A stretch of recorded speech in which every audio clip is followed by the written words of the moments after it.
Pues bueno, yo tengo preparado el resumen del texto, el derecho como forma de organización social, pero también pues les había dicho que pues podríamos dedicarnos netamente a revisar sus escritos. Entonces no sé qué prefieren hacer. ¿Prefieren revisar el texto o prefieren como revisar los escritos o de pronto los dos? Yo creo que los Uy, dos. los escritos. Los escritos, bueno. Entonces les propongo que empezamos con los escritos. Eh, entonces, pues no sé si... Sí, empecemos por los escritos y si nos queda tiempo, pues hacemos. Listo. Bueno, pues no sé si los cinco que están aquí tienen algún problema con mostrar sus textos a los demás, porque si quieren, pues separamos una sala de Zoom y pues como que abro un espaciecito y pues reviso uno por uno, o si pues no les importa, pero revisamos entre todos. ¿Qué opinan? Yo no tengo problema. Listo. Tampoco revisemos entre todos. Bueno, entonces ahí ya pueden compartir pantalla y María Paula, que era la que más está emocionada con el tema, pues si quieres empezamos contigo. Pues igual yo ya te lo mostré, pero bueno, pues si tienen alguna corrección los otros, ya se los muestro.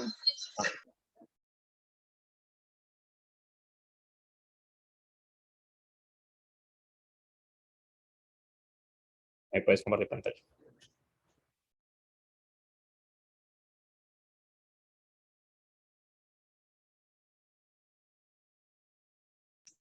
Ahí se está compartiendo, es que estoy desde el celular. Sí, ahí se ve.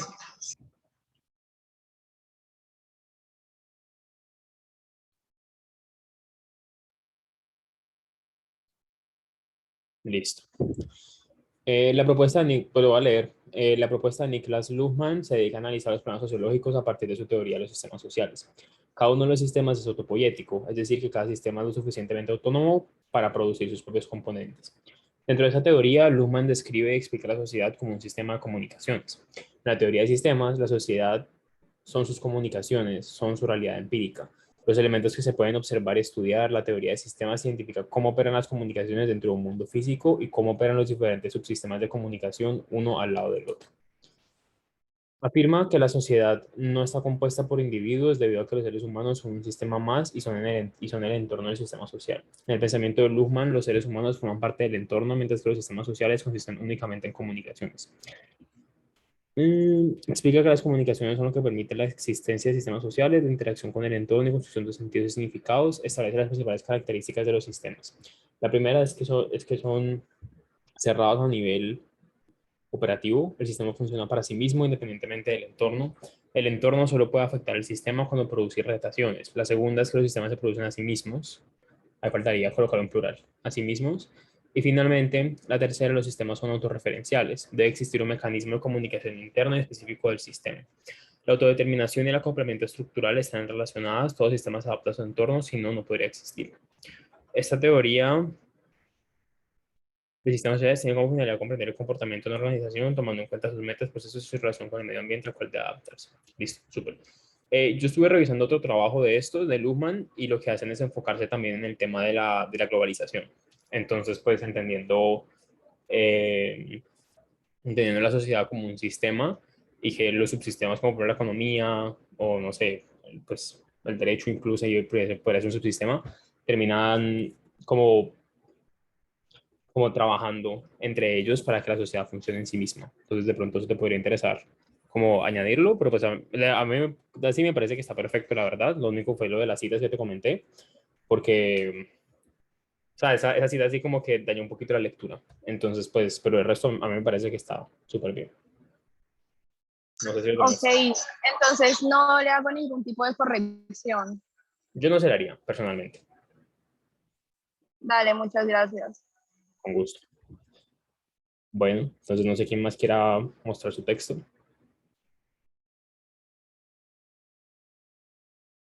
¿Quién se lanza? Verónica, Sofía, Juan Felipe, Juliana, Isabela.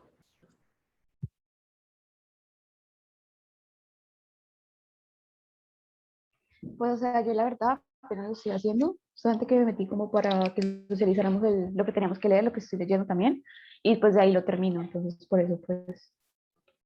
Ok, listo. los demás, porque pues si nadie más quiere compartirlo, pues pasamos al texto.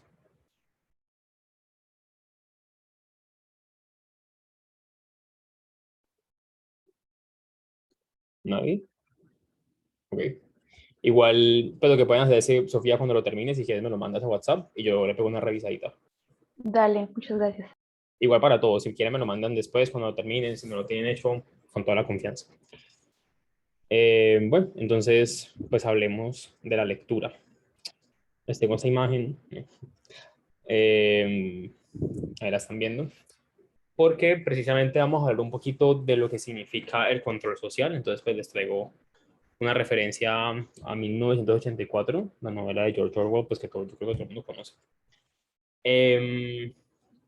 Les quiero preguntar cómo les fue con la lectura.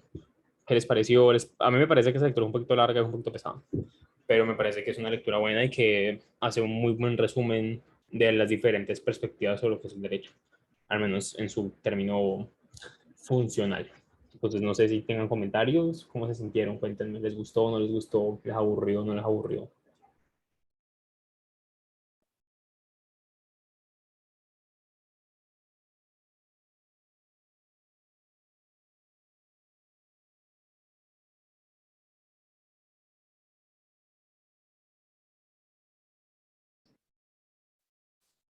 Los veo muy callados, muchachos. ¿Qué pasa? Ustedes son el grupo que participa. No, pues, o sea, me pareció mejor la lección primera. No sé, me pareció más entretenido, mejor, pero pues, normal. Ok, está bien. Bueno, pues entonces, si no hay más comentarios, pues pasemos. La lectura comienza cuestionándonos sobre algo muy importante y es como una concepción del derecho. A mí siempre me ha parecido curioso cuando plantean las cosas como el derecho como norma, el derecho como valor, el derecho como principio. A mí eso me parece difícil, como que me parece difícil de conceptualizar. Entonces, cuando a mí me dicen como no, el derecho como forma de organización social, pues a mí me parece que es un título muy llamativo, pero asimismo un poquito difícil de aprender, el derecho como forma. Entonces, resulta que, como ya habíamos hablado varias veces, pues existe como este contexto, el mundo, ¿sí? Es como que ubiquémonos en el mundo, aunque pues contemplando la globalización, la carrera espacial, etcétera, pues como que el mundo ya, la Tierra se queda pequeña. Pero pues en esta Tierra que tenemos, que hay que cuidarla porque se va a acabar, encontramos lo que llamamos la sociedad. Entonces, como limitada por su contexto y por el mundo en el cual nos movemos. Pues la sociedad surge con la aparición de los humanos, pues no es nada especial, pero resulta que estamos constantemente ante la necesidad de verdaderamente conseguir que los diferentes individuos que componen dicha sociedad pues se comporten de tal forma que las personas puedan seguir pues participando y siendo parte de la sociedad sin que sin que pues se dañe, se destruya, etcétera. Entonces van a surgir diferentes, lo que vamos a llamar como mecanismos de control organización social. Entonces estos mecanismos de control o de organización social pues pueden ser de múltiples formas. Entonces básicamente, entendiendo de una determinada muy simple, vamos a ver que lo que buscan hacer estos mecanismos es ser más grandes que la sociedad. O sea, al final del día lo que hace un mecanismo de control es, aunque sea tomar una sección de la sociedad y controlarla concretamente. Entonces, lo que vemos, por ejemplo, es que tenemos mecanismos como lo son la religión. Lo que hacen es que, y lo que, por ejemplo, diferencia a la religión del derecho, es que ubican, por así decirlo, el control no en un plano terrenal y su sustento no es producto de algo terrenal, sino que es producto de algo superior. Entonces busca controlar a las personas a partir de esa idea como de una vida eterna, de algo que viene después de la muerte. Entonces tenemos que comportarnos de una determinada manera para evitar precisamente como que suceda un castigo en la vida eterna, etcétera. También encontramos otros mecanismos como por ejemplo el de la moral, que lo que hacen es que parten desde muchas veces desde estas mismas religiones o parten desde diferentes cosas y lo que hacen es precisamente lo mismo, o sea, como que te dicen debes comportarte de tal forma porque no hacerlo como que va a pasar esta cosa mala. Pero También existe la sociedad misma que impone una serie de normas, etcétera. Pero lo más importante y lo que, bueno, no lo más importante, pero lo que nos interesa a nosotros concretamente es el derecho. Entonces nos cuestionamos más que todo como que listo, pero ¿cómo hace el derecho para controlar nuestra sociedad? Entonces, si bien, y ya lo vieron con la lectura, es cierto que este análisis estructural que hacemos del derecho y que hemos venido haciendo, como intentando determinar cuáles son las partes que componen al derecho, o el derecho como sistema, etcétera, al final del día no nos podemos quedar solamente en esta parte como analítica o en esta parte que busca descomponer el derecho en sus elementos y encontrar sus principales relaciones, sino que también es muy importante que entendamos el derecho como el fenómeno que es y como un fenómeno va a tener efectos y contemplando que no es un fenómeno independiente de nuestra actividad humana, sino que además es un fenómeno sobre el cual estamos actuando constantemente, pues resulta especialmente relevante uno cuestionarse como listo, pero ¿para qué sirve eso? Entonces, si ustedes se fijan, las preguntas que uno se va haciendo en introducción al derecho se pueden resumir a 3 preguntas. Uno se puede hacer la pregunta como, ¿qué compone el derecho? ¿O cuáles son las partes del derecho? Una segunda pregunta, y esto es todo lo que tiene que ver con el análisis eh, estructural del derecho. Otra pregunta es, ¿para qué sirve el derecho?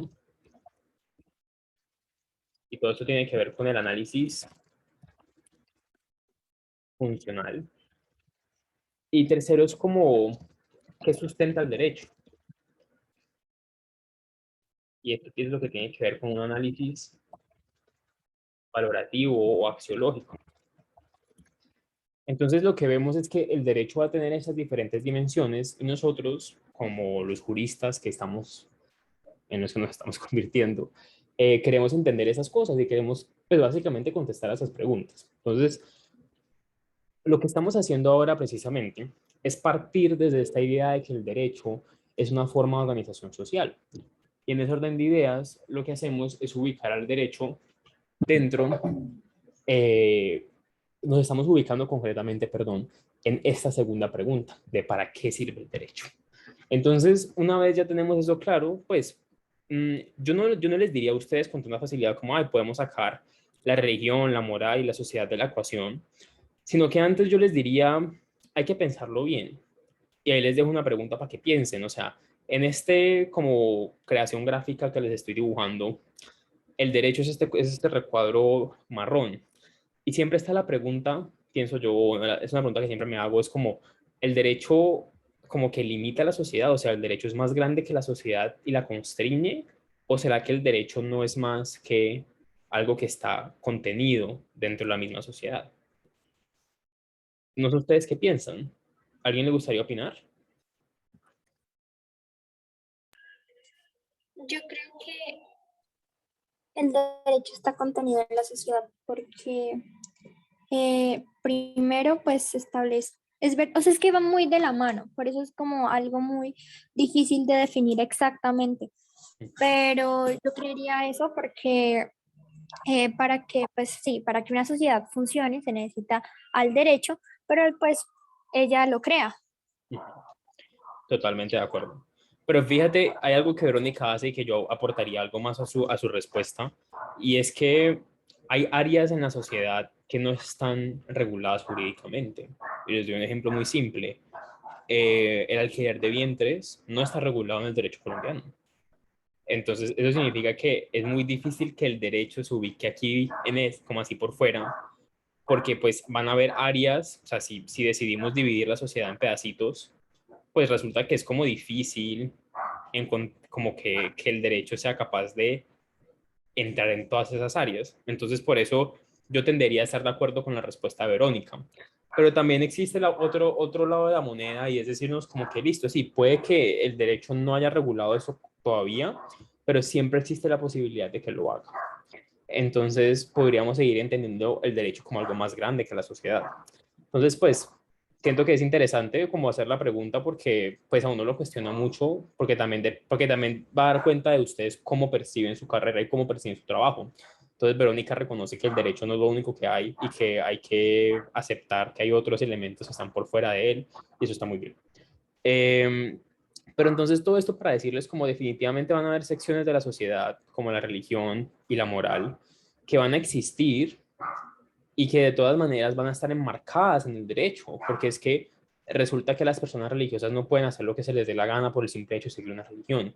Y de hecho, para que, por ejemplo, ya verán esto en familia y no sé si les hacen como puntadas al respecto en personas, pero hay un registro de iglesias, hay un registro de comunidades religiosas. Entonces, para que tu comunidad o para que tu religión sea reconocida como una comunidad religiosa y pueda recibir como los beneficios que eso implica, como no pagar impuestos, pues hay unos ciertos parámetros que se deben cumplir.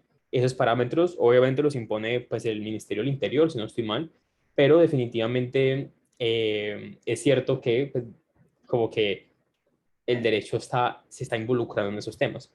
Y hay una tendencia en el derecho que es a manejar todo.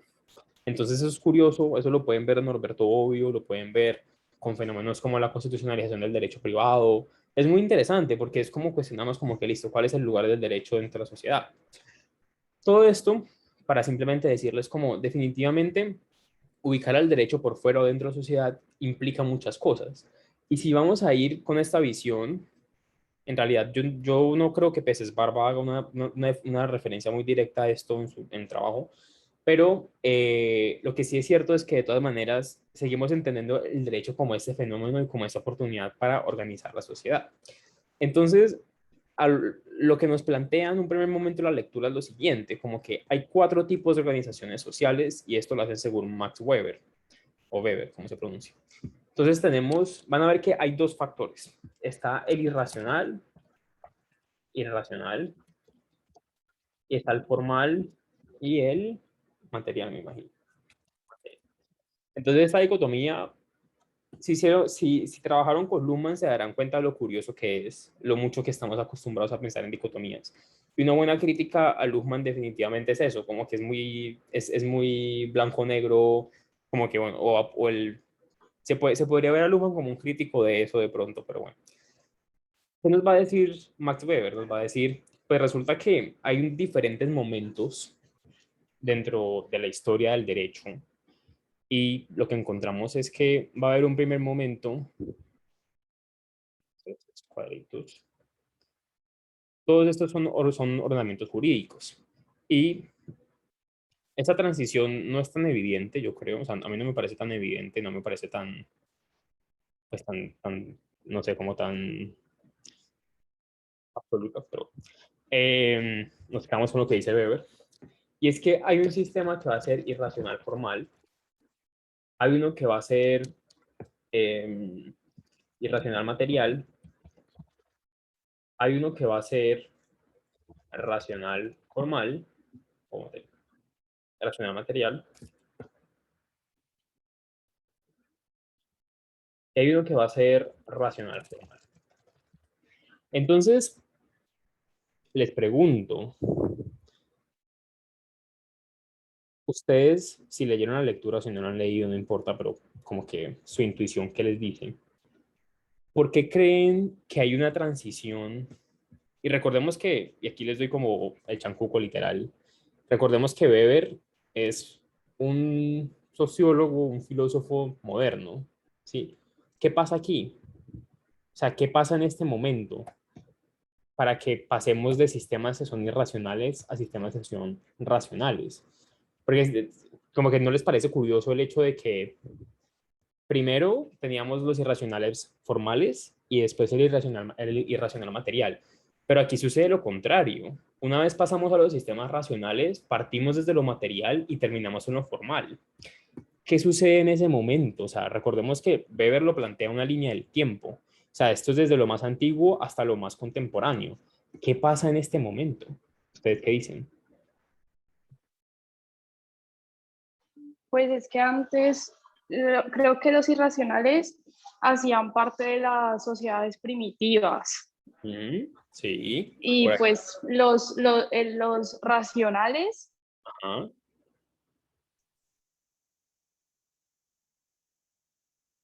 los ya racionales. hacen el derecho contemporáneo, creo. Muy bien. Pero ¿qué pasa? O sea, ¿qué le da nacimiento al derecho contemporáneo? ¿Ni idea? Vamos a hablar de algo que es súper importante y que para entender, pues como estamos haciendo referencia a un autor que es como moderno y a un autor como Max Weber que hace referencia a tanta historia, pues es importante hablar de esto. Resulta que lo que vamos a encontrar en este punto va a ser nada más y nada menos que la revolución industrial. ¿Por qué? ¿Qué pasa? Ustedes, me imagino, Liliana adora a Hans Kelsen. ¿Han hablado de Kelsen o no? Sí, ¿Qué han hablado de él? Cuéntenme. no me acuerdo. En el anterior escrito lo mencioné varias veces, pero no me acuerdo exactamente Sí. qué era lo que él decía. Pero Bueno, sí, lo ha puesto muchas veces, la verdad. sí. Liliana ama a Kelsen y pues con justa razón, no sé si sabían, pero Kelsen iba a ser el profesor de la Universidad Nacional de Colombia. Porque pues precisamente le tocó una época bastante difícil en Europa y intentó como emigrar, o sea, pidió asilo político a Colombia, pues al parecer en esa época sería interesante. Y pidió asilo político y se lo negaron. O sea, ustedes se imaginan si hubiésemos tenido Kelsen en Colombia, tenaz. En fin. El caso es que lo que sucede ahí es la revolución industrial y si se dan cuenta, a lo que nos hemos ido enfrentando en esta línea del tiempo es que por más de que aquí están estructuradas de una manera como un poquito amplia, pues en realidad si lo vemos en el tiempo, es muy poco el tiempo que ha sucedido, que ha pasado entre estas transiciones. Entonces podríamos incluso decir que se trata de algo mucho más grande que esto y que estos sistemas irracionales en realidad han durado mucho más que los sistemas racionales. Entonces esa estructura no es fortuita y no es a la ligera, porque precisamente quiero que tengan en cuenta algo, y es que el derecho es algo que lo que estudiamos hoy en día y la mayoría de los autores que nosotros revisamos son autores muy modernos, o sea, son autores de 1800, son autores del siglo XIX, y por más tardar, autores como Austin del siglo XVIII. ¿Y eso por qué pasa? Pues resulta que gran parte de lo que sucede y gran parte de la importancia de esa situación es esta revolución industrial. Porque la revolución industrial no solamente fue una revolución en la forma en que los medios de producción son utilizados, sino que es que representó un cambio en el paradigma epistemológico. Entonces, lo que sucede con la revolución industrial en este momento no es cualquier bobadita, porque esa revolución industrial fue acompañada por la revolución científica. Y entonces, en este momento, o sea, para esa época, siglo XVIII, siglo XIX, pues si queremos ir muy lejos, muy atrás, siglo XVII, lo que sucede es que hay un incremento en la ciencia que ya había tenido unos ciertos vestigios con científicos como Copérnico, como Galileo, estos que fueron quemados en la hoguera de todo, pero no es hasta la revolución industrial cuando la ciencia y la industria, o sea, el capitalismo se toman de la mano, que vemos que hay un avance tan vertiginoso en algo como el derecho. Entonces, ¿esto por qué es tan importante? Pues porque resulta que explica por qué hacemos una transición de un sistema irracional a unos sistemas racionales. Y esto, bueno, ahora vamos a hablar un poquito de qué significa cada una de estas cosas, ¿no? Porque pues estamos hablando aquí de racional y irracional como si supiéramos qué es. Pues resulta que los sistemas irracionales hacen referencia a ellos, a esos sistemas que no se basan en la razón humana, o sea, es muy obvio, pero pues, es importante hacer la claridad. Y es que la mayoría de estos sistemas son más bien inspirados en cosas como la religión o en cosas como la moral. Entonces, lo que nos dice aquí Weber es que en este sistema irracional formal es en las sociedades primitivas y lo que encontramos es el derecho consuetudinario. Consuetudinario significando la costumbre. Entonces, en esas sociedades primitivas, el derecho consuetudinario era lo más importante, porque esas eran las costumbres, eran las tradiciones que existían en ellas mismas. Esas tradiciones no encontraban realmente un sustento como tan claro, sino que lo que las sustentaban eran más bien sistemas y mecanismos de participación o unos mecanismos de resolución de conflictos que eran supremamente rudimentarios y que no se basaban en cuestiones racionales, sino más bien inspirados en la divinidad o en cosas por el estilo. Cuando hacemos una transición hacia un sistema racional material, hacemos referencia a que empieza a surgir un cierto sustento a estos procedimientos que se están instaurando dentro del derecho.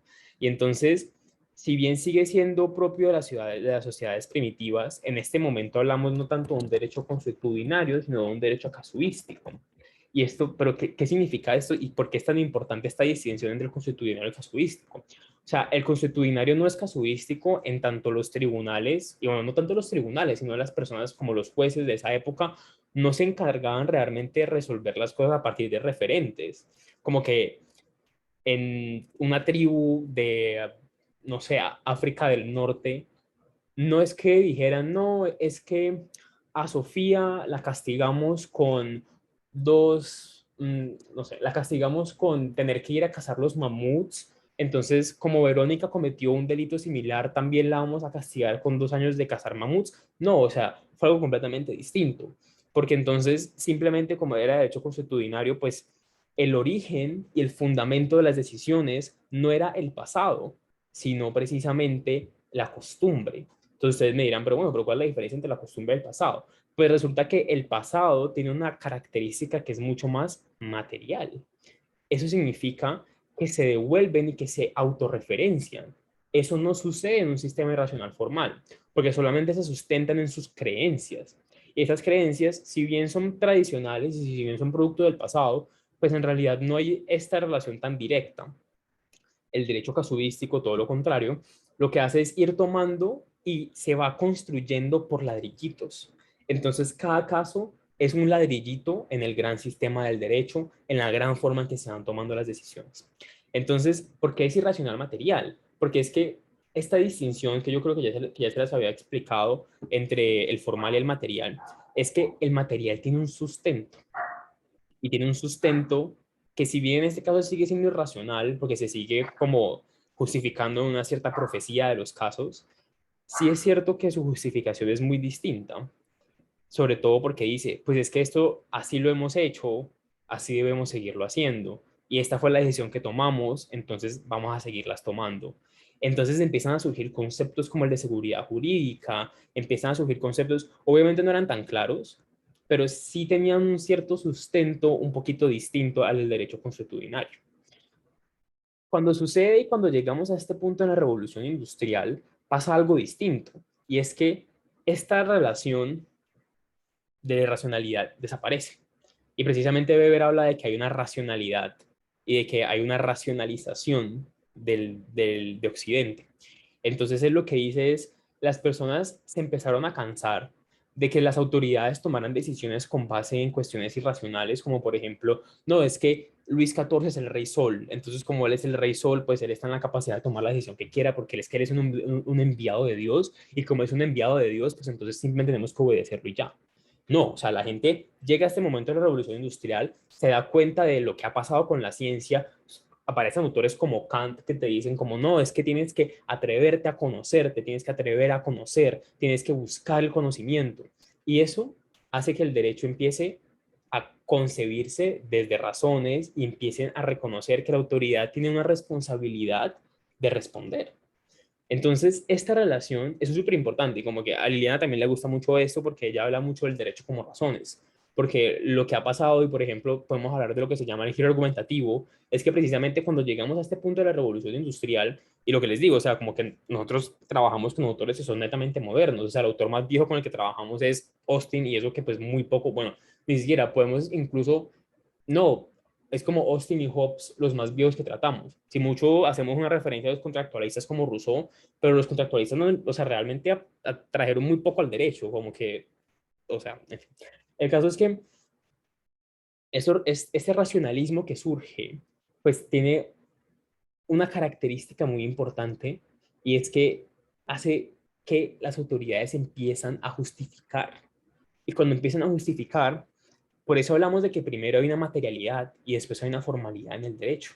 Entonces, ¿qué pasa con la declaración de los derechos del hombre y del ciudadano después de la Revolución Francesa?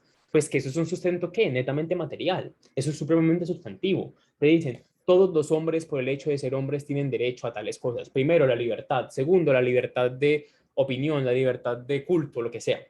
Entonces, a lo que nos enfrentamos es que en esos momentos, en 1881, como, bueno, Kelsen no tanto, Kelsen ya mucho después, pero si ustedes se fijan, los juristas que se tenían en un primer momento eran naturalistas, o sea, eran personas y eran filósofos que creían en un derecho natural, en algo superior, en algo distinto, en algo poderoso. Es después, con la llegada de la revolución industrial y es después con la llegada de pues, la consecuente instauración del capitalismo y muchas otras cosas, que empiezan a surgir las formalidades dentro del derecho.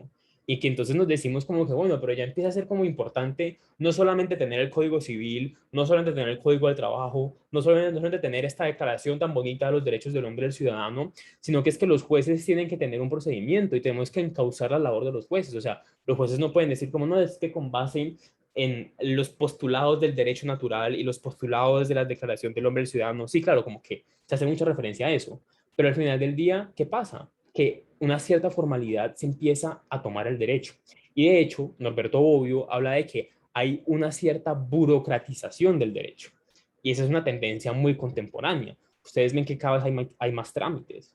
Y como el derecho crece y crece y crece y hay más cosas que incorpora, pues entonces hay muchos más trámites que hacer. Cosas tan simples como simplemente,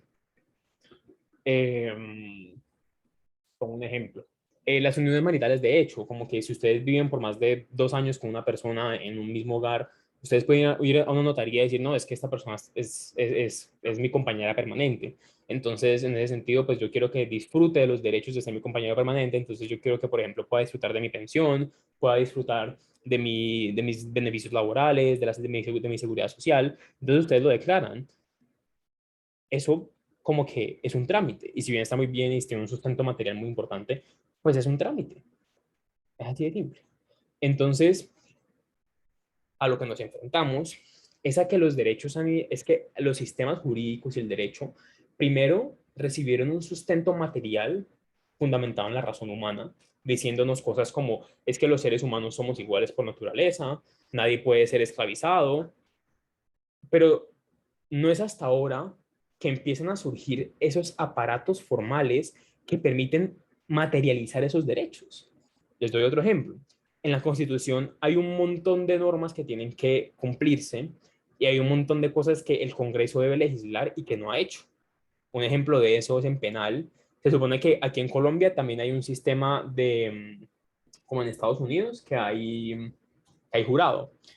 Eso está reconocido en la Constitución, que existe la posibilidad de los juicios por medio de jurados, pero ustedes saben que eso aquí no existe y que no se da. Y no existe y no se da no porque no esté permitido, sino porque no se ha legislado. ¿Eso qué significa? Existe el derecho material, o sea, existe el derecho sustancial a que a mí me juzguen por medio de un juicio con jurados, pero el derecho formal no existe. Y como el derecho formal no existe, no hay forma de que dicho derecho material se materialice. Entonces, esta es la transformación y esa es como la transición que hacen los ordenamientos jurídicos y que es tan importante. Y esto se los digo ¿por qué? Porque como que todo esto no es simple historia, esto sigue pasando. Y este pensamiento y esta conceptualización y esta transición que reconoció Weber no es fortuita, es importante que la tengamos en cuenta para nuestra labor profesional. Entonces, hasta aquí. ¿Preguntas? ¿Todo claro?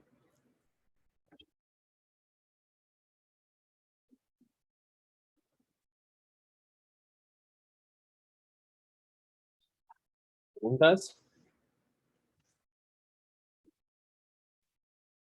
Bueno, esto es conocido como la institucionalización del derecho. Entonces, ¿esto por qué es tan importante? Porque básicamente reconocen, para que el derecho pueda organizar, tiene que constituirse como institución. Y si no es una institución, no está en la capacidad de organizar cosas. Es así de simple. Es por eso que surgen cosas como actores, autoridades, reglas de comportamiento, directivas, muchas otras cosas que surgen dentro del derecho en tanto que institución. Entonces se va formando y el derecho no llega a esa institución hasta que llegamos a este punto en el que el derecho es racional y además es formal. Pero entonces no olvidemos que no es como que se abandone el aspecto material y tampoco es como que se abandone realmente el aspecto irracional, porque si se fijan todavía hay muchas normas que se basan en la moral, en la religión, hay muchos vestigios de eso. Entonces no es como que se abandone, no es como que la transición sea tan suave y como tan orgánica, sino que en realidad hay varios problemas ahí de por medio. Entonces, un momentico, por favor. Ay, no. Un momento.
Y ahora sí, pero tenía hambre.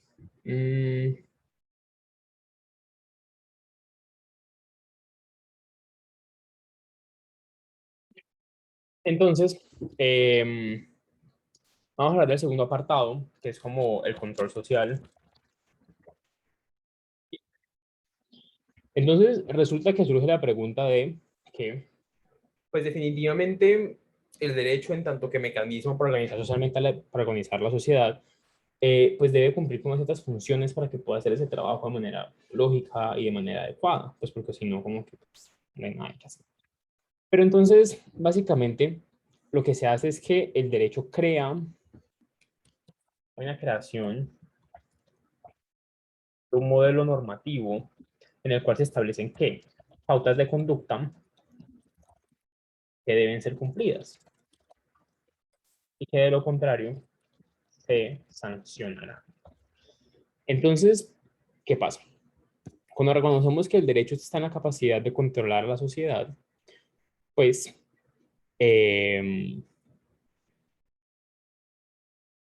para nosotros saber que el derecho efectivamente está controlando la sociedad, debe existir este modelo normativo. Es decir, debe haber algo que nos diga como no, es que esto es el deber ser. Porque ya me imagino que están familiarizados con el tema del deber ser y con el tema de la norma, pues entonces es eso, o sea, el modelo normativo es cómo debe ser el comportamiento de las personas que son sujetos normativos de las normas. Entonces, ¿para quién están dirigidas estas normas? Entonces, por ejemplo, en el caso colombiano, están dirigidas a todos los colombianos, es decir, a todos nosotros, incluso a las personas que están en territorio que no son colombianas. En este caso, lo que nos dice el derecho es cómo debemos ser. Y eso apunta precisamente a una comprensión de la sociedad y hacia lo cual queremos tener en tanto que sociedad. Entonces, eso solamente es posible cuando hay una cohesión. Y esta palabra es fundamental. Porque cohesión, ¿qué significa? Cohesión significa que mantenemos la sociedad en su forma.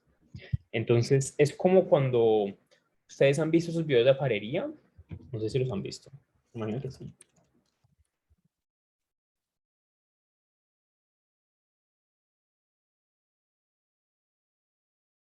Los voy a mostrar aquí.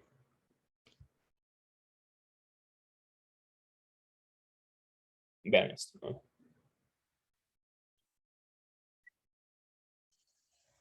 ¿El derecho qué es? El derecho se encarga de cohesionar la sociedad, es decir, de darle la forma. Entonces, así como este man está haciendo eso, está dándole forma a la arcilla, pues al final del día eso es precisamente lo mismo que hace el derecho. El derecho lo que busca es darle la forma y cohesionarla y organizarla de tal forma que sea lógico y que esté de acuerdo. Entonces, para lograr eso, pues entonces es más que necesario que se establezcan esas pautas de conducta y así se puede, y así y solo así se puede lograr la cohesión.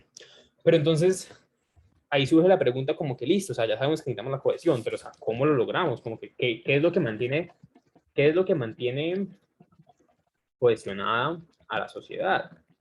Esa es la pregunta que está de por medio, porque entonces, pues en el caso de la alfarería es muy simple, como que el coso se va a mantener cohesionado siempre y cuando vos le des la forma concreta y bueno, tampoco es tan fácil porque cuando la metas al horno, pues se puede explotar y entonces no va a haber cohesión, no va a haber forma.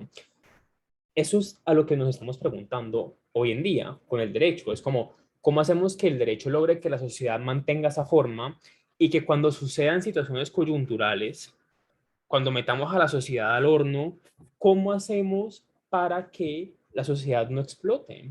Esa es la pregunta que está detrás del derecho y detrás de cuestionarnos como cómo opera el control social que se hace desde el derecho. Pues bueno, básicamente la lectura nos dice que el control social requiere dos elementos, uno material y otro formal. ¿Eso qué significa?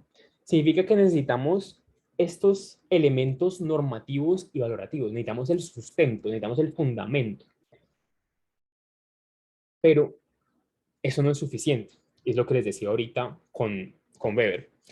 No es suficiente que exista la Declaración Universal de los Derechos del Hombre para que se cumpla. Porque si fuese el caso, pues estaríamos, o sea, en otro planeta, en Nirvana, en otro planeta.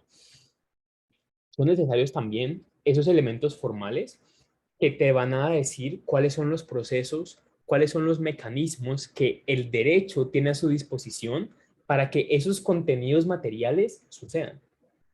Entonces, siguiendo con el ejemplo de alfarería, el material pues no va a ser más que la arcilla. Y la arcilla por sí sola está muy bien, muy bonita, todo lo que quieras, pero no tiene forma. No va a ser hasta que el derecho le dé forma a esos materiales, a esos derechos materiales, que verdaderamente vamos a lograr que el modelo normativo, es decir, ese deber ser, se cumpla. Y eso, que pues el deber ser es difícil de existir como tal. Finalmente, y la gran pregunta de listo, pero ¿cómo hacemos eso? Y en ese sentido, estos elementos formales, ¿cómo operan? Pues resulta que operan a partir de lo que nosotros llamamos la coacción.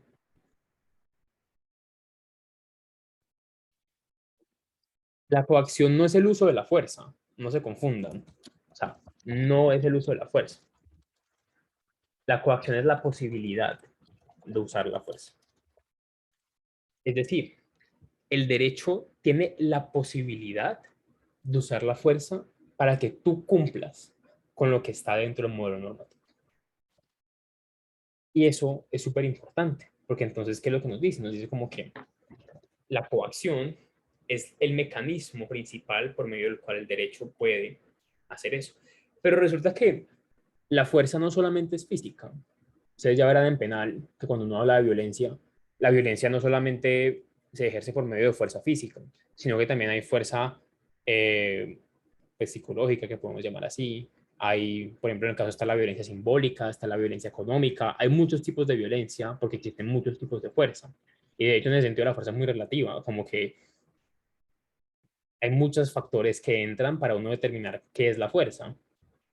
Entonces, el derecho no solamente tiene la capacidad de mandarte un tombo para que te dé bolillo, sino que el derecho también tiene la capacidad de otras cosas, como por ejemplo, que te imponga una multa. También tiene la capacidad de, por ejemplo, de hacerte un descuento si pagas la multa antes o si pagas tus impuestos antes. Eso también es coacción. También es un mecanismo de coacción porque lo que busca hacer es que tú te comportes de una determinada manera por medio de la imposición de una sanción, que puede ser negativa o puede ser positiva. Entonces, más que una sanción, si lo quieren entender de una manera más simple, es la posibilidad del derecho, que se reserva el derecho de imponer consecuencias que no son naturales. ¿Qué significa eso? O sea, como que si yo pago mi impuesto antes, la consecuencia natural es que ya no debo nada. Pero el derecho, para convencerte de que lo pagues antes, porque el hecho de pagarlo antes lo beneficia porque va a tener más flujo de caja, es que le va a imponer una consecuencia que no es natural. Eso es que te vas a ahorrar plata. Eso es lo que hace el derecho por medio de la coacción. Esa es la posibilidad que se reserva el derecho. Entonces, esta coacción, pues, tiene diferentes maneras de utilizarse. Y para verdaderamente como entenderlo, pues, lo que nos proponen la lectura son 4 procesos, son 4 teorías al respecto. Entonces, vamos a encontrar la de Talcott Parsons, vamos a encontrar la de Merton, la de Becker, si no estoy mal.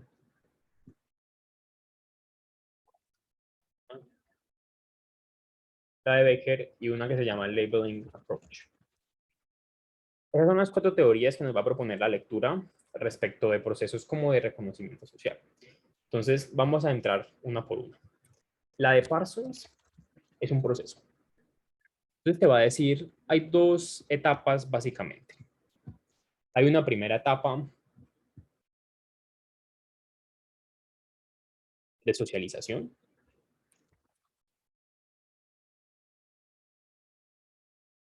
Y hay una segunda etapa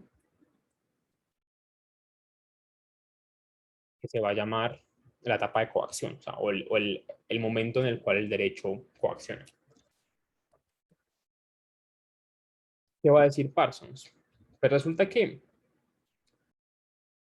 para que el derecho te pueda coactar, o sea, para que el derecho te pueda hacer algo, eso implica, porque existe algo llamado el principio de legalidad. Obviamente, Parsons no hace referencia al principio de legalidad, pero pues es una manera más lógica de entenderlo. Es que existe un principio de legalidad. Pero bueno, con todo y eso no siempre ha existido, o sea, como que, pero bueno. O no siempre ha sido respetado. ¿Qué es lo que nos dice Parsons? En ese proceso de socialización van a estar esos modelos normativos que te van a hacer impuestos.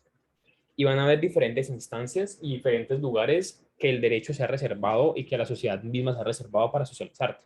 Entonces, instituciones, porque son instituciones como la familia, la escuela, la universidad, no sé, el deporte, es un espacio de socialización súper importante. En todos esos espacios te van a estar diciendo como qué es lo que tú debes hacer y qué es lo que y cómo es que tú te debes comportar. Porque esa socialización es el estadio ideal y se te imponen los modelos normativos y aquí la gente se comporta por medio del modelo normativo. Pero entonces vamos a poner un ejemplo. Vamos a decir, vamos a poner de ejemplo a Juan Felipe. Juan Felipe es un hombre normal que ha sido socializado toda su vida y le han dicho como no, es que tú tienes que ir a la universidad, si tú tienes que estudiar para poder trabajar y para después tener una familia, bla, bla, bla, bla. Entonces te están imponiendo un modelo normativo. Esto, pues, por ejemplo, el tema de la familia no está expresamente, pero sí implícitamente en el derecho. Por ejemplo, el artículo 40 dice que la familia es el núcleo esencial de la sociedad. Entonces, pues, como que te está diciendo como que si tú no tienes familia, no haces parte del núcleo social de la sociedad, entonces, pues, como que no nos sirves de mucho. Entonces, por eso realmente decisiones como la de reconocer a las parejas homosexuales como familia no es tan progresivo como parece, porque en realidad lo que hacen es extender el concepto de familia para que más personas puedan pertenecer a la sociedad y así convertirlas en personas funcionales y útiles. Sí, como que al derecho no le sirve de mucho tener muchos niños de bienestar familiar, porque además de que representa un gasto para el derecho, pues esos niños como que no están siendo formados en un hogar y consecuentemente como que no están participando en el núcleo esencial de la sociedad. Y si no hay núcleos, pues entonces no hay sociedad. Entonces, como que bueno, eso ya es como teoría crítica del derecho. Pero bueno, entonces digamos que Juan Felipe es modelado y le dicen cómo tienes que hacer esto, esto y esto. Y Juan Felipe dice, no, mmm, a mí la verdad no me interesa eso, yo no quiero estudiar, yo quiero saltar directamente a trabajar. Y cuando Juan Felipe se va a trabajar, y cuando Juan Felipe se va a trabajar, pues entonces eso no lo enseñan en ningún lado, pero por el argumento vamos a decir que lo enseñan. Digamos que como Juan Felipe no estudió, no sabe cuáles son los impuestos que debe pagar Juan Felipe por el hecho de tener una empresa. Digamos que Juan Felipe emprendió y tiene un negocio de brownies, un negocio así como Mad Brownie Gourmet gigante que le está yendo muy bien. Pues bien, chévere, como que Juan Felipe tiene su negocio, no cumplió con todos los modelos normativos, pero sí en la mayoría. Entonces, no, como que tiene su negocio, tiene su emprendimiento, pero resulta que Juan Felipe no está pagando el IVA porque faltó a sus clases de contabilidad que nos enseñan en derecho qué impuestos hay que pagar. Eh, ¿Qué pasa? Hay una transición hacia la coacción. Entonces, ¿qué va a hacer el derecho? El derecho va a llegar y le va a decir a Juan Felipe como, ay, ve, mira, se te olvidó pagar esto. Y como se te olvidó pagarlo, pues te vamos a imponer una multa. Entonces, tras de que te toca pagarlo, te toca pagar de más. Así funciona el derecho. Lo que está haciendo es que esta conducta que se reconoce, por ejemplo, por Merton como desviada, tiene que recibir una respuesta por parte del derecho para encauzarla nuevamente. Esto es básicamente la teoría de Parsons. Cuando pasamos a Merton, vemos que existen diferentes tipos de individuos. Básicamente la teoría de Merton nos dice lo siguiente. En esa etapa de socialización, en la misma etapa de socialización, eso no funciona por arte de magia. Las personitas que están aquí, las diferentes instituciones de las que hacen parte, llegan y les dicen, tienen los siguientes medios y deben alcanzar los siguientes fines. Entonces, esto se los dice absolutamente todos. Tú tienes estos medios, tienes estos fines, tú verás qué haces con ellos. Bueno, no tanto como tú verás, pero te... Y entonces van a haber diferentes tipos de personas. Van a haber quienes digan, a mí esos medios no me sirven, pero los fines me gustan. Y van a haber quienes digan, esos fines no me gustan, pero los medios me sirven. Y van a haber quienes digan, no me gusta ni lo uno ni lo otro. Esos son los desviados. Ellos cada uno tienen un nombre, pero pues no creo que sea tan importante que ustedes se lo sepan de memoria. ¿Qué significa esto de medios y fines? Pongamos un ejemplo. Un medio es la universidad o la educación.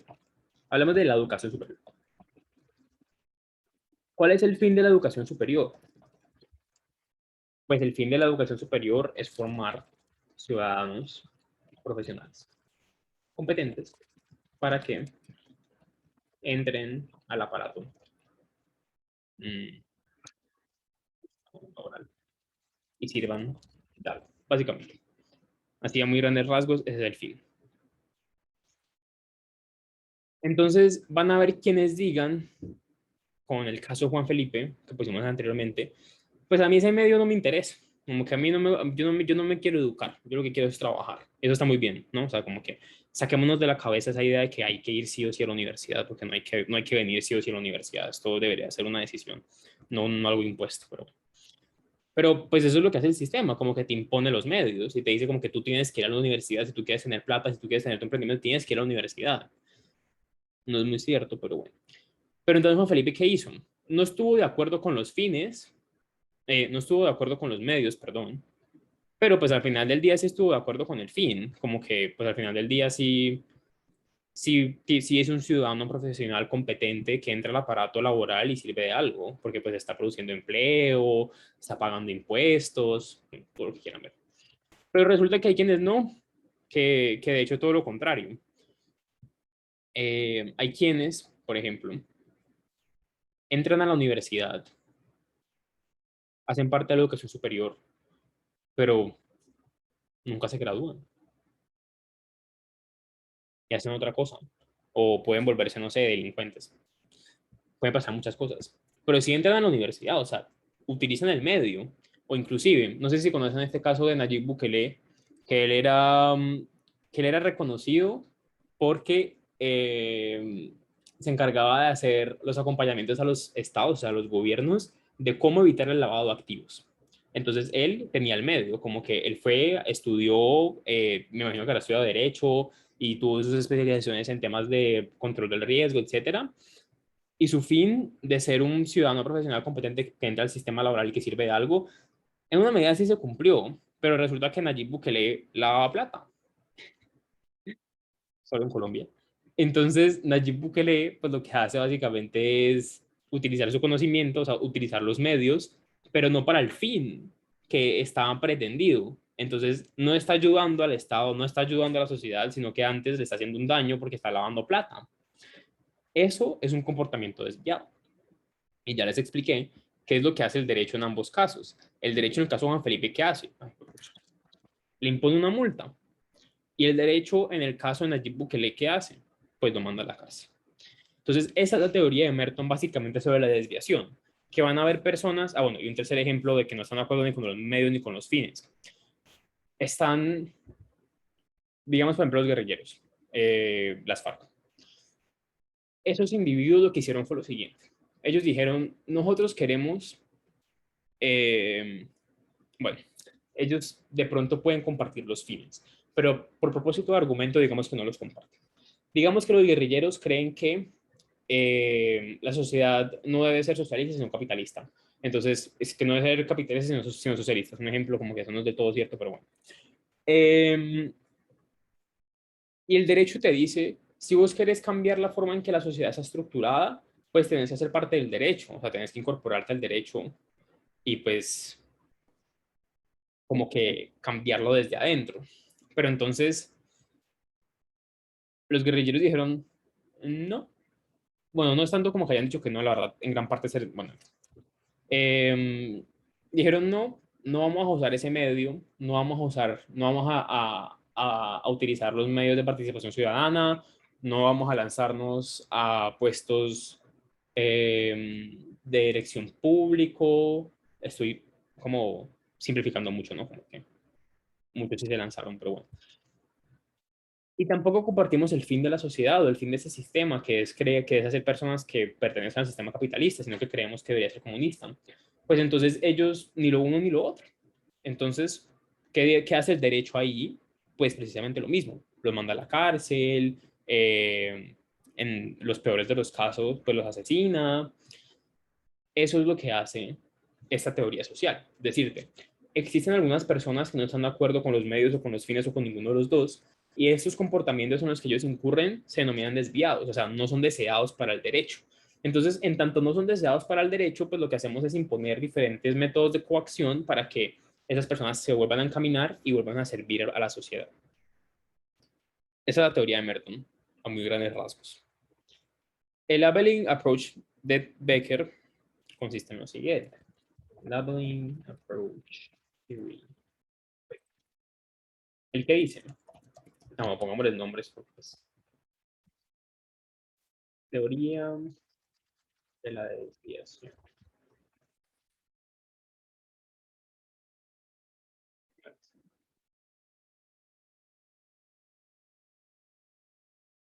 Entonces no Becker aquí, Becker básicamente dice como existe el derecho en tanto que institución.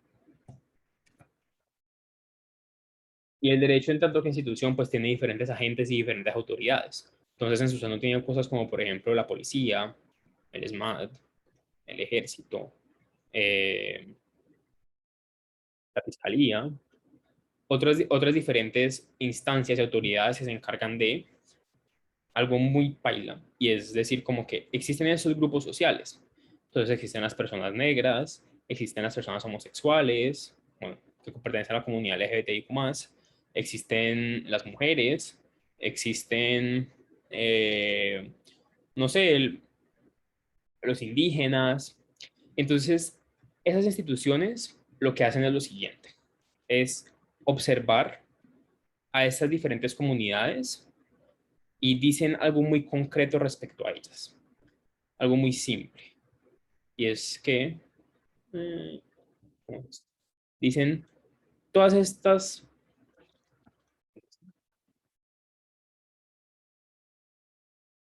todas estas son peligrosas.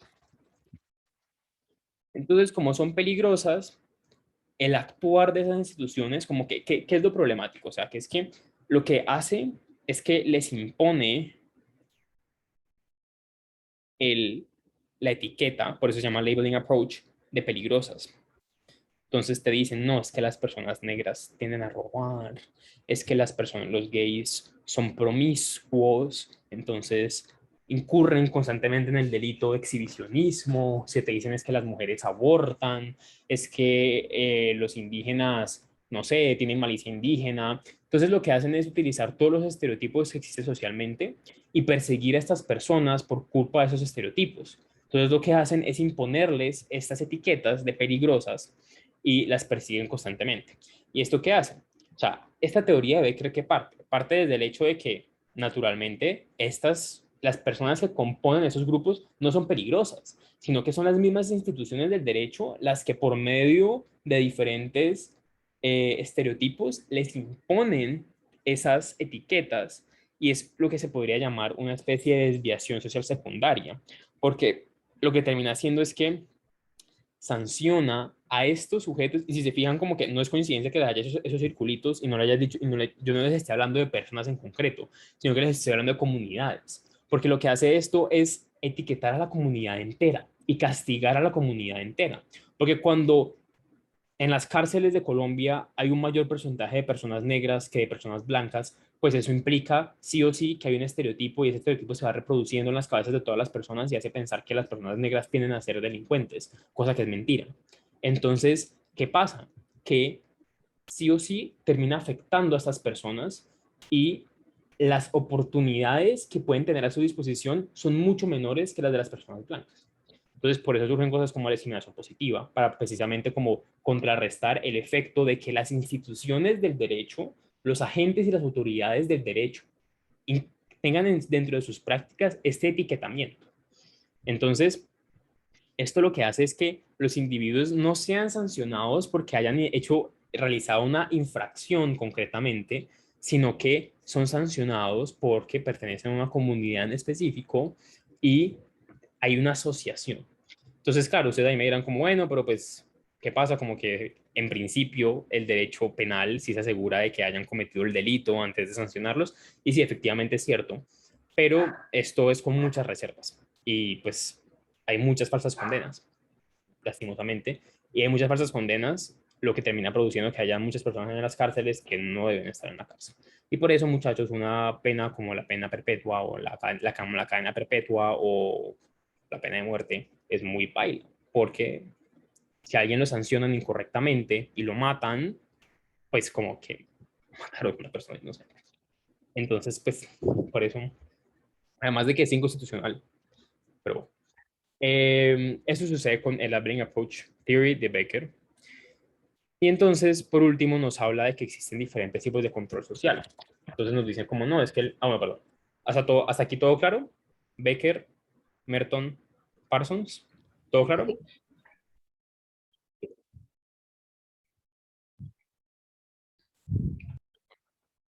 ¿Qué nos dicen? Bueno, el control social puede ser de diferentes maneras. Puede ser preventivo, puede ser, a ver qué dicen, puede ser promocional, distributivo, regulativo, promocional, regulativo, distributivo y preventivo. Eso es básicamente lo que yo les decía. Entonces, el control social puede hacer la coacción por medio de la promoción de buenos comportamientos. ¿Y cómo promocionar los buenos comportamientos? Pues diciendo como eso está bien. Entonces, ¿esto cómo se hace? Por ejemplo, por medio de el ejemplo de los impuestos cuando los pagas antes, que te hacen como exenciones. Pero también hay otras cosas más simbólicas, como por ejemplo a los militares que les imponen medallas, o por ejemplo cuando existen premios nacionales, como el GAO, o como por ejemplo el Simón Bolívar, que son premios que felicitan a las personas con habilidad de escritura, entonces les dan una medalla y les dan plata. ¿Eso qué es? Eso es control social promocional, porque aquí te está diciendo como que te está diciendo, vean, compórtense así, les damos plata. Eso está bien, entonces, bueno.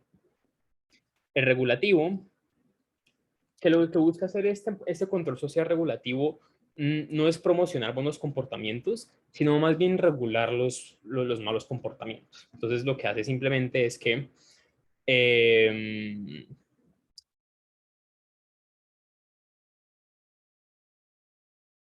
promocionar distributivo, regulativo, preventivo. Bueno, de manera general, todos operan de una forma muy similar, ¿sí? Como que todos buscan imponer lo que llamamos una sanción positiva. ¿Por qué? Ya vamos a ver. Entonces, el regulativo lo que hace es que te impone un marco, como que hace un marco de regulación, hace que las actividades se tengan que desempeñar acorde a unas ciertas formas para evitar que suceda algo malo. Un ejemplo de eso son los sistemas laborales. Entonces, el sistema laboral te dice como que tienes que pagarle que la prima, la pensión, la ARL, la seguridad, no, eso toda la seguridad social, la salud, no sé, en algunos casos el auxilio de transporte, etcétera, etcétera, etcétera. Entonces, ¿qué hace? Regular las relaciones entre trabajadores y empleadores para que así se puedan desempeñar de una manera adecuada y de una manera correcta. El distributivo, el mejor ejemplo que no sucede en Colombia, es el de los impuestos. Entonces, el control social se puede hacer en un sentido distributivo cuando, ¿qué? Cuando se impone, cuando se grava, cuando se impone un impuesto a, ¿cómo se llama esto? A la renta o la capital. ¿Esto qué es? O sea, en un sistema ideal, o vamos en un sistema ideal, por ejemplo, en los sistemas escandinavos, que son muy ideales, ¿qué pasa? Si tú tienes más plata, pagas más impuestos. Eso es lo ideal. ¿Por qué? Porque es que Adam Smith, el que los que llaman, bueno, Adam Smith no fundó el capitalismo, eso es importante, como que hay que sacarnos eso de la cabeza de que Adam Smith es el padre del capitalismo, porque en realidad no lo es. Como que Adam Smith sí es el padre del liberalismo, pero él tiene una frase que es súper importante y que va en contra de las como de los ideales capitalistas, y es que nadie puede hacerse rico si no es a partir de la indigencia de los demás. Entonces, como que, pues, es real, o sea, pues piensen en, piensen en Jeff Bezos, mejor ejemplo. Jeff Bezos tiene Amazon y yo no sé si ustedes saben, pero las condiciones de trabajo en Amazon son paupérrimas. Como que esas personas ni siquiera pueden tomarse breaks como de 5 minutos porque más o menos pierden trabajo y les pagan menos. Entonces, ¿qué es lo lógico? Definitivamente ahí hay un mal sistema regulativo porque no se está regulando la relación laboral entre el empleador y el empleado, pero además tampoco hay un control social distributivo porque de hecho esos empleados de pronto no reciben buenas pagas, sus condiciones tampoco son buenas, pero ¿qué sucede? Que Jeff Bezos se hace rico a base de explotar a otras personas, pero él no paga impuestos. Y sucede lo mismo que en Colombia. Por ejemplo, si ustedes ven la declaración de impuestos de personas como Álvaro Uribe, de personas como Marta Lucía Ramírez, de Iván Duque, ustedes se van a dar cuenta de que ellos no están pagando nada. Como que de impuestos, o sea, seguramente sus papás pagaron más impuestos que uy, hay que reír para no llorar. ¿Y eso qué significa? Significa que el control social no se está haciendo de manera adecuada. Y eso explica, por ejemplo, por qué surge una revuelta como el paro nacional. Porque precisamente lo que se quería hacer era un cambio, una reforma fiscal en la cual se buscaba recaudar impuestos, no de una manera distributiva, sino cargando más a la clase media, que por cierto en Colombia es casi que inexistente. Entonces, pues, caen esas cosas en todo lado en realidad. Y el control social preventivo, ¿qué te dice? Un ejemplo, el mejor ejemplo que les puedo dar del control social preventivo es el siguiente. En el derecho penal se supone que la pena y el derecho penal es última ratio, es decir, como que a lo último a lo que uno debe llegar es al derecho penal, como que es el que está abajo, abajo, abajo. Se supone que es última decisión, es como ya cuando no tenemos más opciones recurrimos a él. En nuestro país no es el caso porque existe mucho populismo punitivo, entonces como que pues a cualquiera lo procesan, muchas veces efectivamente los judicializan y los declaran culpables. Pero bueno, el caso es que en el preventivo se supone que para evitar que la gente cometa delitos, digamos, le voy a hacer poner este ejemplo, es un poquito como complejo, pero en las EPS, yo no sé si ustedes sabían, pero ustedes están afiliados a la EPS y ustedes pueden pedir consulta psicológica a la EPS. Entonces solo tienen que pagar el copago, que dependiendo de su caso van a ser entre 5.000 y 30.000 pesos. Entonces, básicamente, ¿eso qué significa? Significa que, ¿por qué las EPS ofrecen consulta psicológica? La respuesta obvia es porque es salud y pues porque la salud mental es igual de importante que la física, entonces como que tienen que asegurarlo. Pero otra manera de interpretar es lo siguiente. Si las personas reciben terapia, seguramente se cometerán menos delitos. No tengo el material científico para decírselos, pero pues básicamente se podría pensar eso. Eso es un control social preventivo, porque lo que está buscando es evitar que se cometan esas conductas por medio de la creación de diferentes instancias y oportunidades para que las personas resuelvan sus problemas y no terminen cometiendo una conducta. Entonces, por eso las EPS ofrecen consulta psicológica, porque entonces así evitan que más personas cometan delitos. Esto no es más que sanción positiva. ¿Está claro? ¿Preguntas? ¿Inquietudes? Está claro. Bueno, está como largo esto. Derecho y cambio social. Una vez ya hemos hablado de esto, de cómo el derecho controla, pues automáticamente surge la pregunta de cómo hace el derecho para cambiar la sociedad. Y bueno, más que cualquier cosa es la pregunta como uno puede hacerlo y dos debe hacerlo. Pues bueno, para esto existen dos respuestas. Existen quienes dicen que sí y existe quienes dicen que no en ambos casos. Entonces, pero nos vamos a quedar con dos perspectivas.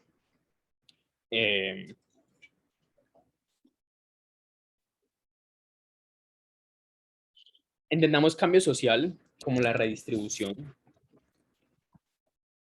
del poder social. Eso es muy importante.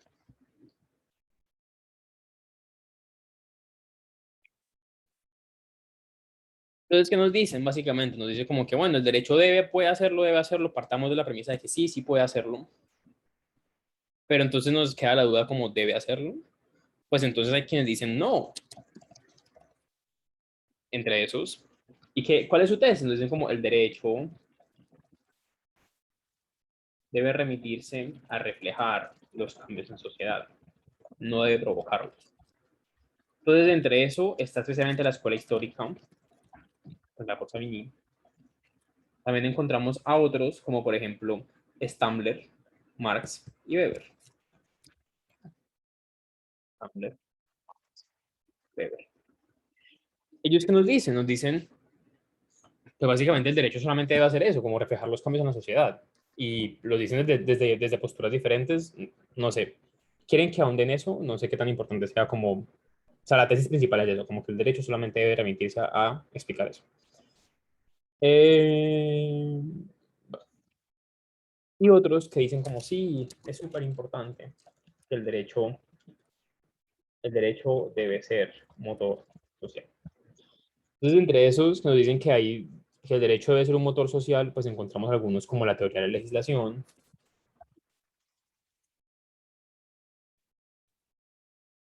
con Bentham. Encontramos otros como el derecho regulativo. También encontramos otros como por ejemplo Teubner. Pero entonces, ¿esos que dicen básicamente? Como que nos dicen el derecho debe hacer esto. O sea, para ellos, el derecho debe estar en la capacidad de hacer que el poder social, que por la manera en que nuestras sociedades suelen estar estructuradas, la existencia de una pirámide, el poder, perdón, eh, el poder tiende a concentrarse aquí, o sea, en la cúpula, en lo más importante, en lo más alto. Pero entonces estos autores que nos dicen como no, o sea, es que tenemos que dejar de hacerlo así y empezar a colorear la pirámide entera, porque no es justo que que muy pocas personas tengan el poder que debería pertenecer a varios. Entonces, sobre eso hay diferentes perspectivas. Entonces está Bentham que dice como no, es que pues como que se supone que el derecho debe beneficiar al mayor número de personas. Entonces, beneficiar al mayor número de personas implica redistribuir el poder. El derecho regulativo es pues básicamente quienes dicen que pues que el derecho tiene la capacidad de cambiar las dinámicas sociales y eso va a permitir al final del día que las personas vivan mejor. O sea, a lo que apuntan estos es que el derecho debe emancipar a las personas, debe permitirles autonomía, debe permitirles seguridad. Y si no lo hace, pues como que no está funcionando muy bien. Y Teubner opta por un derecho reflexivo, que es básicamente una síntesis entre la racionalidad jurídico-formal y abstencionista con la racionalidad sustantiva y política material. ¿Eso qué significa? Significa que para Teubner es importantísimo que hayan diferentes mecanismos y hayan diferentes posibilidades de que el poder se redistribuya. Entonces, les voy a proponer que, bueno, es que está el tema de las funciones sociales. Les voy a mandar el resumen, obviamente, sino que es bastante larguito y prefiero que dejemos como por acá, para no explotarlos. Entonces, nada, no sé si tienen preguntas, inquietudes, ya saben que cualquier cosa me pueden mandar su trabajo, su escrito, pues yo con todo gusto se lo reviso. Igual ahí les mando el resumen y cualquier pregunta que tengan me la hacen. ¿Listo?